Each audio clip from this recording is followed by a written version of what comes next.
Reason to get this fire out really fast. There are red flag warnings in the forecast for tomorrow. Red flag conditions can spread fires fast. Yeah, Bill Folsom here with some sobering data on the fire danger for this time of year. Bill?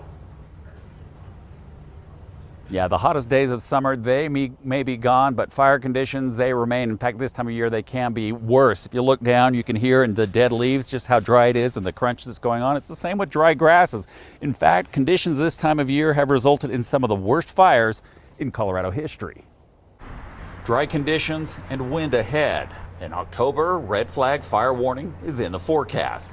A huge piece of this is personal responsibility, right?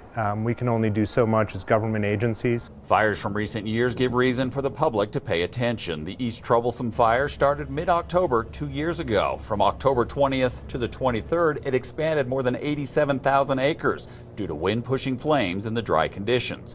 It grew to the second largest wildfire in Colorado history.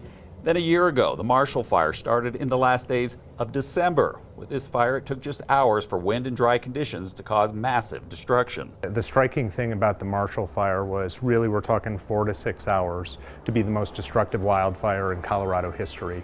About 1,100 homes were lost in that period of time.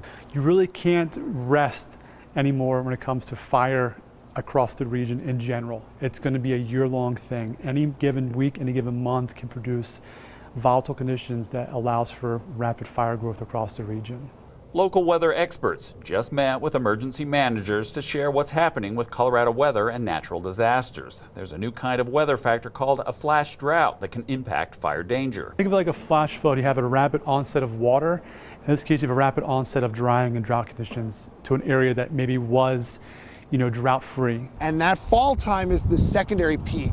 So spring is the number one, but October is also right there. News 5 meteorologist Sam Schreier put together this data on red flag warnings. You see the peak in the spring, but there is a second peak season in October. From 2006 to 2022, 130 red flag warnings in the month of October.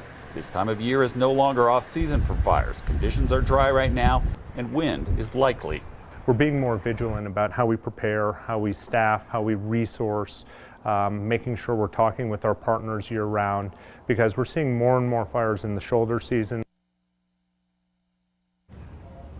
And that shoulder season, it is right now. All it takes is a spark, some wind, these dry conditions, and a fire can quickly get out of control. So also part of this discussion is making sure we are all aware so we can all be part of preventing this from happening. In Colorado Springs, Bill Folsom, News 5.